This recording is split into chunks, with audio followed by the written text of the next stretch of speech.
Jonathan Narco's journal continued. 5 May. I must have been asleep, for certainly, if I had been awake, I must have noticed the approach of such a remarkable place. In the gloom, the courtyard looked of considerable size, and the several dark ways led from it under great round arches. It perhaps seemed bigger than it really is. I have not yet been able to see it by daylight. When the calash stopped, the driver jumped down and held out his hand to assist me to alight. Again, I could not but notice his prodigious strength. His hand actually seemed like steel vise that could have crushed mine if he had chosen.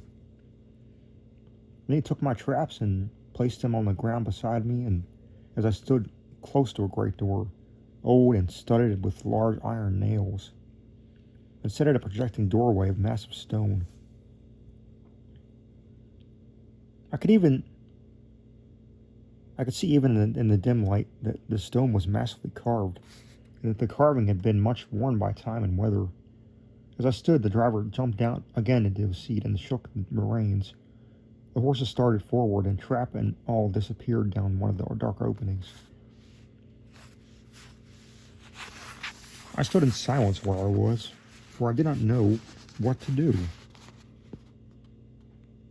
Of bell or knocker there was no sign. Through these frowning walls and dark window openings, it was not likely that my voice could penetrate. The time I waited seemed endless, and it felt doubts and fears crowding upon me. What sort of place had I come to? And among what kind of people? What sort of grim adventure was it on which I had embarked? Was this a customary incident in the life of a solicitor's clerk sent out to explain the purchase of a London estate to a foreigner? Solicitor's clerk! Mina would not like that. Solicitor, for just before leaving London, I got word that my examination was successful, and I am now a full-blown solicitor. I began to rub my eyes and pinch myself to see if I were awake. It all seemed like a horrible nightmare to me, and I expected that I should suddenly awake and find myself at home with the dawn struggling in through the windows, as I now and again felt in the morning after a day of overwork. But my flesh answered the pinching test, and my eyes were not to be deceived. I was indeed awake and among the Carpathians. All I could do now was to be patient, and to wait the coming of morning. Just as I had come to this conclusion, I heard a heavy step before approaching behind the great door, and heard through the chinks the gleam of a coming light.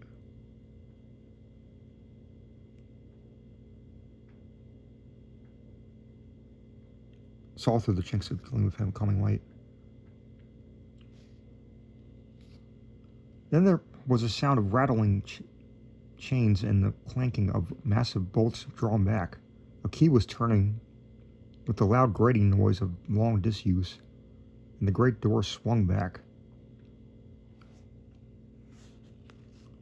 Within stood a tall old man, clean-shaven save for a long white mustache, and clad in black from head to foot, without a single speck of color about him anywhere.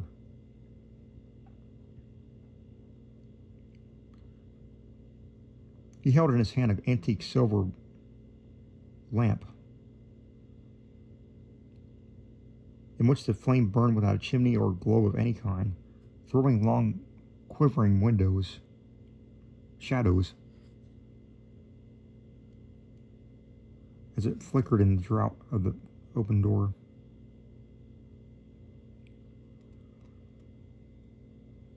The old man motioned me with his right hand and with a courtly gesture, saying in excellent English, but with a strange intonation, "Welcome to my house. Enter freely and of your own free will." He made no motion of stepping to meet me, but stood like a statue, and as though his gesture of welcome had fixed him into stone. The instant, however, that I stepped over the threshold and moved impulsively forward, and holding out his hand, grasped mine with a strength which made me wince, an effect which was not lessened by the fact that it seemed cold as ice. more like the hand of a dead than a living man. Again he said, "Welcome to my house. Enter freely, go safely, and leave something of the happiness you bring." The strength of the handshake was so much akin to that which I noticed in the driver, whose face I had not seen, that for a moment I doubted if it were not the same person to whom I was speaking. So to make sure, I said interrogatively, "Count Dracula?" He bowed in a courtly way as he replied, "I am Dracula, and I bid you welcome, Mr. Harker, to my house. Come in, the night air is chill and you must eat and rest." As he was speaking, he put the lamp on a bracket on the wall, and stepping out, took my luggage. He had carried it in before I could forestall him. I protested, but he insisted. "Nay, sir, you are my guest.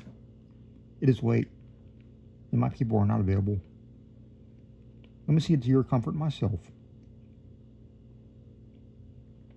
He insisted on carrying my traps along the passage, and then up a great winding stair, and then along another great passage, on whose stone floor our steps rang heavily. At the end of this, he threw open a heavy door, and I rejoiced to see within a well-lit room in which a table was spread for supper, and on whose mighty hearth a great fire of logs, freshly replenished, it flamed and flared. The Count halted, put down my bags, closed the door, and crossing the room, opened another door, which led into a small octagonal room lighted by a single lamp, and seemingly without a window of any sort.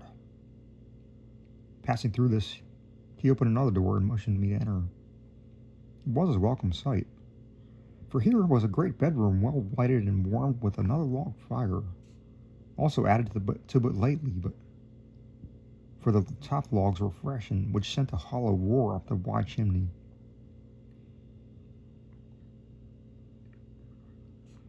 The Count himself left my luggage inside and withdrew, saying, before he closed the door, "You will need, after your journey, to refresh yourself by making your toilet. I will trust you will find all you wish. When you are ready, come down into the other room. We will find your supper prepared."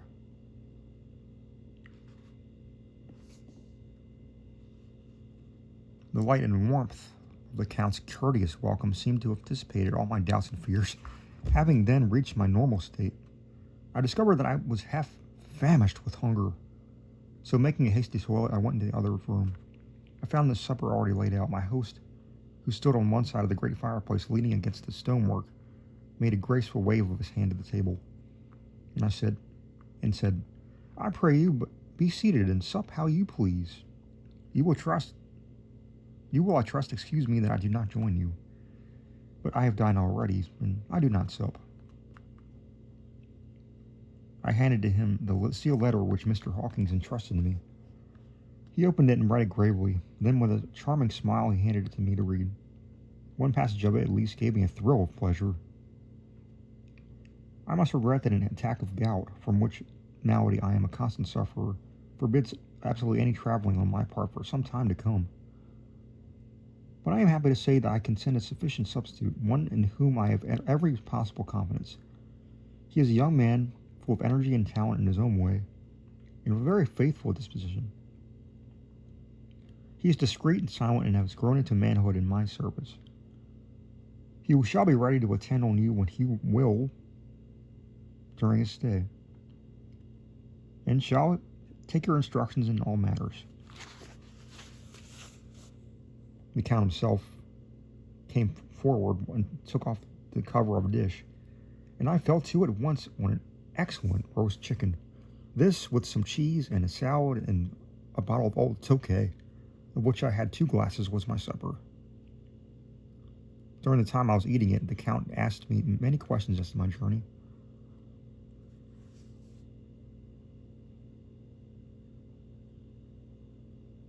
And I told him by degrees all I had experienced. By this time, I had finished my supper, and by my host's desire, I had drawn up a chair by the fire and began to smoke a cigar, which he offered me, at the same time excusing himself that he did not smoke. I now had an opportunity to observing him, and found him a very marked physiognomy. His face was a very strong, aquiline, with high bridge nose, thin nose, and peculiarly arched nostrils, with lofty domed forehead, and hair growing scantily around the temples but profusely elsewhere. His eyebrows were very massive, almost meeting over the nose, and with bushy hair it seemed to curl in its own profusion. The mouth, so far as I could see under the heavy mustache, was fixed and rather cruel-looking, with peculiarly sharp teeth, white teeth. These protruded over the lips, whose remarkable ruddiness showed astonishingly vitality in a man of his years. For the rest, his ears were pale, at the tops extremely pointed. The chin was broad and strong, and the cheeks firm though thin. The general effect was one of extraordinary power. Hitherto I had noticed the back of his hands as they lay on his knees in the firelight, and it seemed rather white and fine, but seeing them now close to me, I could not but notice that they were rather coarse, broad, and squat fingers. Strange to say that there were hairs in the center of the palm. The nails were long and fine, and cut to a sharp point. As the Count leaned over me and his hands touched me, I could not repress a shudder. It may have been that his breath was rank, but a horrible feeling of nausea came over me, which, do what I would, I could not conceal. The Count, evidently noticing it, drew back, and with a grim sort of smile, which showed more than he had yet done his protuberant teeth, sat down again on his own side of the fireplace. We were silent for a while, and I looked towards the window, and I saw a first dim streak of coming dawn. There seemed a strange stillness over everything. But as I listened, I heard, as if from down below in the valley, the howling of many wolves. The Count's eyes gleamed, and he said, "Listen to them."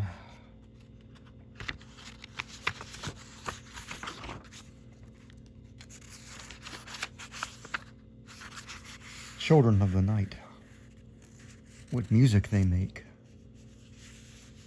Seeing, I suppose, some expression on my face strange to him, he added, "Ah, sir, you dwellers in the city cannot enter into the feelings of the hunter." Then he rose and said, "But you must be tired. Your bedroom is all ready, and tomorrow you shall sleep as late as you will. I have to be away till the afternoon, so sleep well and dream well."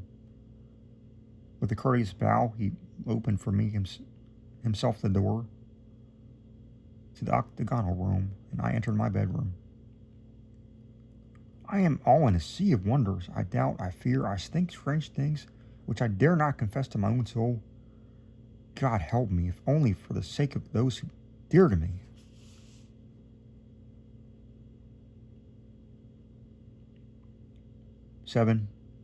May. It is again early morning, and I have rested and enjoyed the last 24 hours. I slept till late in the day and awoke of my own accord. When I dressed myself, I went to the room where we had supped, and found a cold breakfast laid out with coffee kept hot by the pot being placed on the hearth. And there was a card on the table on which was written, "I have to be absent for a while. Do not wait for me. D." So I sat down to and enjoyed a hearty meal. When I had done, I looked for a bell so that I might let the servants know that I had finished, but I could not find one. There are certain odd deficiencies in the house, considering the extraordinary evidences of wealth which are around me. The table service is of gold, and so beautifully wrought that it must be of immense value. The curtains and the upholstery of the chairs and the sofas and hanging in my bed are of the costliest and most beautiful fabrics. It must have been of fabulous value when they were made, for they are centuries old, though in excellent order. I saw something like them in Hampton Court, but they were worn and frayed and moth-eaten. But still, in none of the rooms is there a mirror. There's not even a toilet glass on my table. And I had to get the little shaving glass from my bag before I could either shave or brush my hair. I have not yet seen a servant anywhere, or heard a sound near the castle except for the howling of wolves. Some time after I finished my meal, I did not know whether to call it breakfast or dinner, for it was between 5 and 6 o'clock when I had it. I looked about for something to read, for I did not like to go about the castle until I had the Count's permission.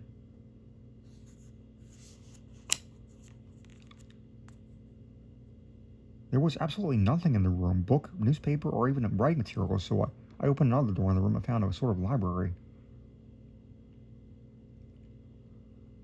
The door opposite me I tried but found locked. In the library I found, to my great delight, a vast number of English books, whole shelves full of them, and bound volumes of magazines and newspapers. The table in the center was littered with English magazines and newspapers.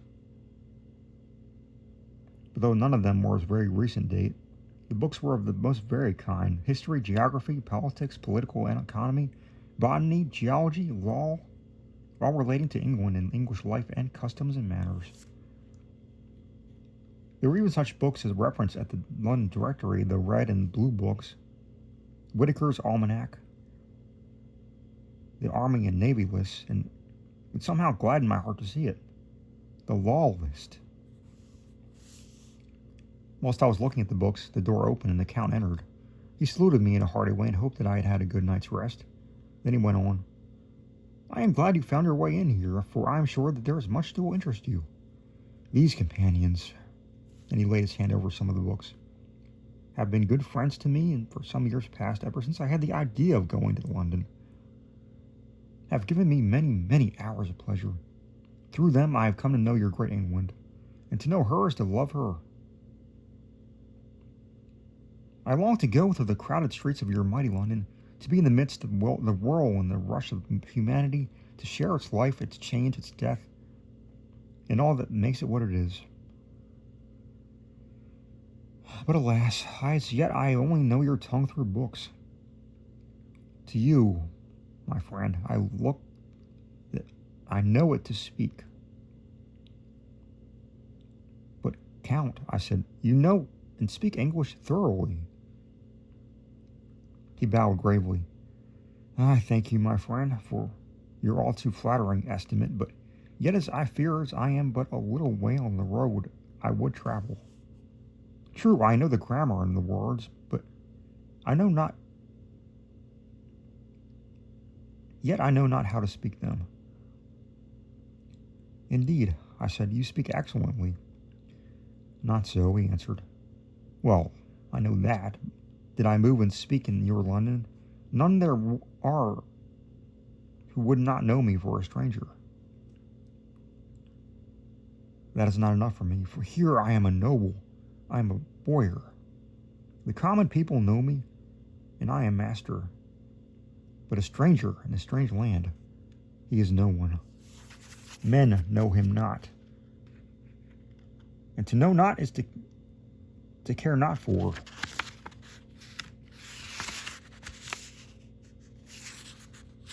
I am content, if I am like the rest, so that no man stops if he sees me, or pauses in his speaking if he hears my words.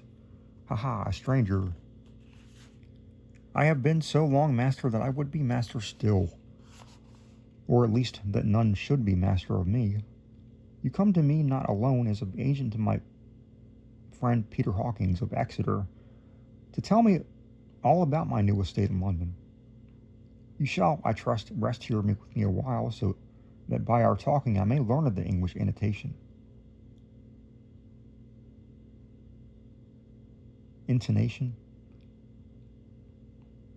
and I would that you tell me when I make error, even of the smallest in my speaking.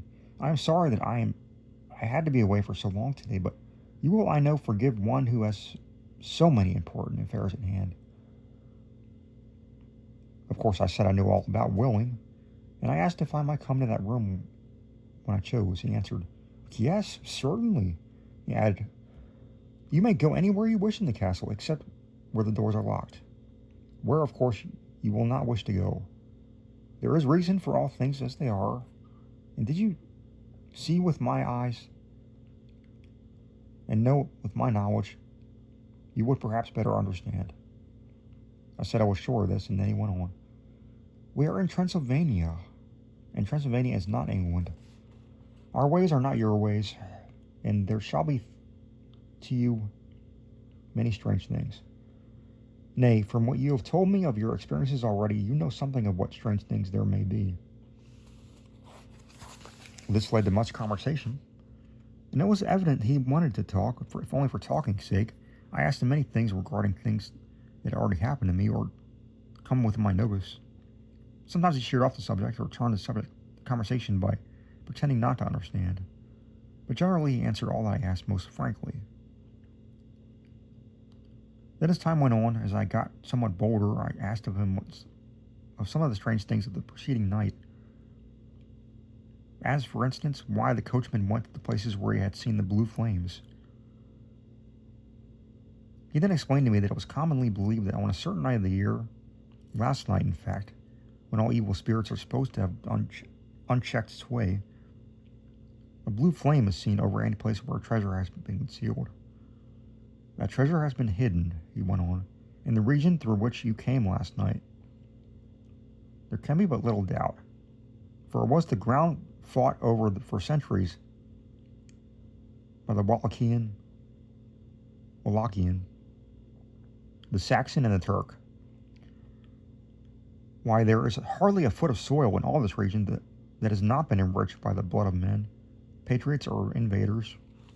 In the old days, there were stirring times when the Austrian and Hungarian came up in hordes, and the patriots went out to meet them, men and women, the aged and the children too, and waited their coming on the rocks above the passes, that they might sweep destruction on them with their artificial avalanches. When the invader was triumphant, he found but little, for whatever there was, he had been sheltered in the friendly soil. "But how," said I, "can it have remained for so long undiscovered, when there is sure an index to it, if men will but take the trouble to look?" The Count smiled, and as his lips ran back over his gums, the long, sharp canine teeth showed out strangely. He answered, "Because your peasant is at heart a coward and a fool. Those flames will only appear on one night. And on that night, no man of this land will, if he can help it, stir without his doors. And dear sir, even if he did, he would not know what to do. Why, even the peasant that you tell me of, who marked this place of the flame, would not know where to go, look in daylight, even for his own work. Even you would not, I dare be sworn, be able to find these places again." "Ah, there you are right," I said. "I know more than the dead know where even to look for them." Then we drifted into other matters. "Come," he said at last, "tell me of London and of the house of which you have procured for me." With an apology for my remissness, I went into my own room to get the papers from my bag. Whilst I was placing them in order, I heard a rattling of china and silver in the next room. As I passed through, I noticed that the table had been cleared and the lamp lit, for it was only by this time deep into the dark. The lamps were also lit in the study or library, and I found the Count lying on the sofa reading, of all things in the world, an English Bradshaw's Guide.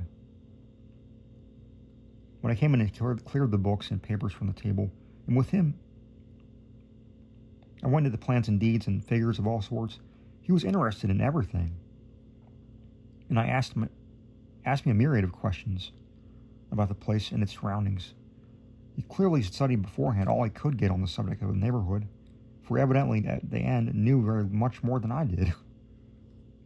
When I remarked this, he answered, "Well, but my friend, is it not needful that I should?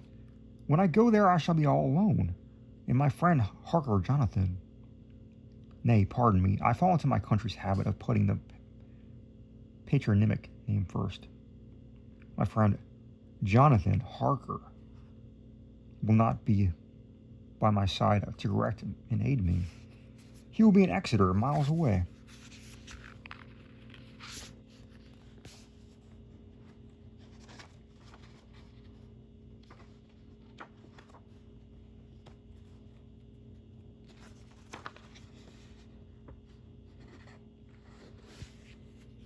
Probably working at Papers of the Law with my other friend, Peter Hawkins, so. We went thoroughly into the business of the purchase of the estate at Purfleet. When I told him of the facts and got a signature of the necessary papers, and had written a letter with him ready to post to Mr. Hawkins, he began to ask me how I had come across so suitable a place. I read him the notes which I had made at the time, and which I inscribed here. At Purfleet, on a by-road, I came across just a place as seemed to be required, and where was displayed a dilapidated notice that the place was for sale. It was surrounded by a high wall and an ancient structure built of heavy stones, and has not been repaired for a large number of years. The closed gates are heavy old oak and iron, all eaten with rust. The estate is called Carfax, no doubt a corruption of the old Quatre Face, as the house is four-sided, agreeing with the cardinal points of the compass. It contains in all some 20 acres, quite surrounded by the solid stone wall above mentioned. There are many trees on it, which I make it in places gloomy, and there's a deep, dark-looking pond on the small lake, evidently fed by some springs, as the water is clear and flows away in a fair-sized stream. The house is very large, of periods back, I should say, to medieval times, for one part is of stone immensely thick, with only a few windows high up and heavily barred with iron. It looks like part of a keep, and is close to an old chapel or church. I could not enter it, as I had not the key of the door leading to it from the house, but I have taken with my Kodak views of it from various points. The house had been added to, but in a very straggling way, as I can only guess at the amount of ground it covers, which must be very great. There are but few houses close at hand, one being a very large house only recently added to and formed in a private lunatic asylum. It is not, however, visible from grounds. When I finished, he said, "I am glad that it is old and big, and I myself am an old family, and to live in a new house would kill me. A house cannot be made habitable in a day, and after all, how few days to go to make up a century. I rejoice that all that is there of a chapel of old times. We Transylvanian nobles love not to think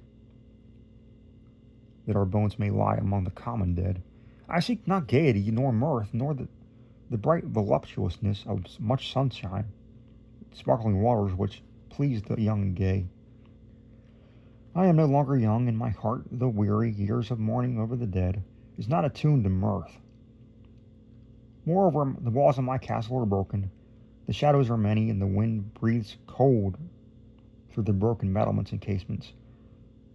I love the shade and shadow, and would be alone with my thoughts when I may." Somehow his words and his look did not seem to accord, or else it was his cast of face that made his smile look malignant and saturnine. Presently, with excuse, he left me, asking me to pull my papers together. He was some little time away, and I began to look at some of the books round me. One was an atlas, which I found open naturally to England, as if that map had been much used. On looking at it, I found in certain places little rings marked on. Examining these, I noticed that one was near London on the east side, manifestly where his new estate was situated. The other two were Exeter and Whitby on the Yorkshire coast. It was the better part of an hour when the Count returned. "Aha," he said. "Still at your books? Good. But you must not work always. Come. I am informed that your supper is ready." He took my arm, and we went to the next room, where I found an excellent supper ready on the table. The Count again excused himself, and he had dined out on his being away from home. But he sat as if on the previous night and chatted whilst I ate. After supper, I smoked as if on the last evening, and the Count stayed with me, chatting and asking questions on every conceivable subject, hour after hour. I felt that it was getting very late indeed, but I did not say anything, for I felt under obligation to meet my host's wishes in every way.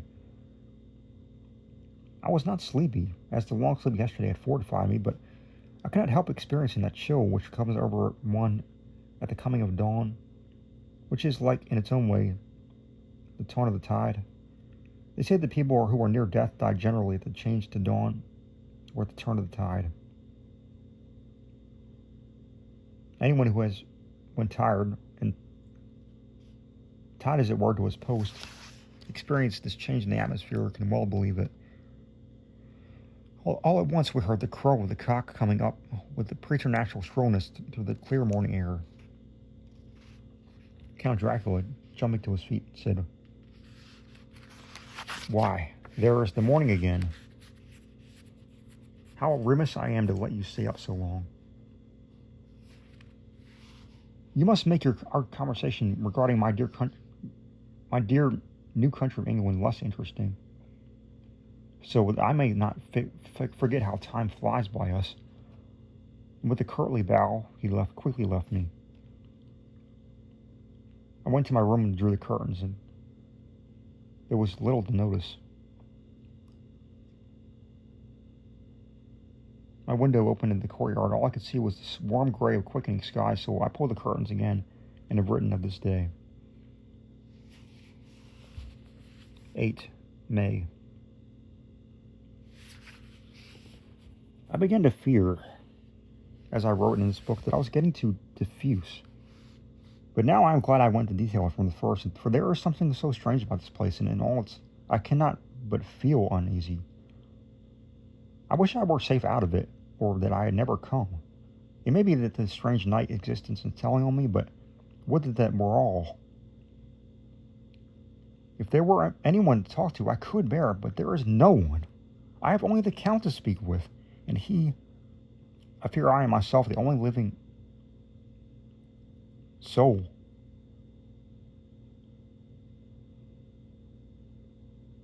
Within the place. Let me be prosaic so far as facts can be. It will help me to bear up. Imagination must not run riot with me. If it does, I am lost. Let me say at once how I stand, or seem to. I only slept a few hours when I went to bed, and feeling that I could not sleep any more, got up. I'd hung up my shaving glass by the window and was just beginning to shave. Suddenly I felt a hand on my shoulder and heard the Count's voice saying to me, "Good morning."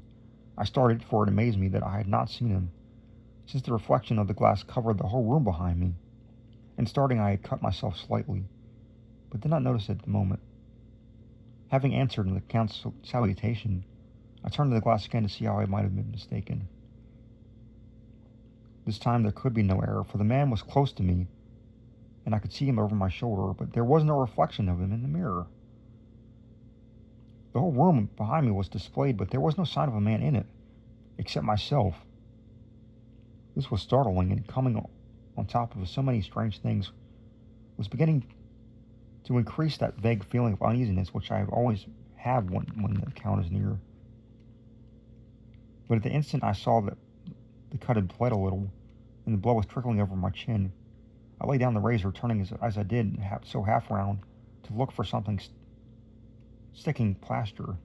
And the Count saw my face, his eyes blazed with a sort of demoniac fury, and he suddenly made a grab at my throat. I drew away, and his hand touched the string of beads which held the crucifix. It made an instant change in him, for the fury passed so quickly that I could hardly believe it was ever there. "Take care," he said. "Take care how you cut yourself. It is more dangerous than you think in this country." Then seizing the shaving glass, he went on, "And it is this wretched thing that has done it the mischief. It is a foul bauble of man's vanity. Away with it." And opening the window with one wrench of this terrible hand, he flung out the glass, which was shattered into 1,000 pieces on the stone of the courtyard far below. Then he withdrew without a word. It is very annoying, for I do not see how I am to shave, unless in my watch case or the bottom of the shaving pot, which is unfortunately of metal.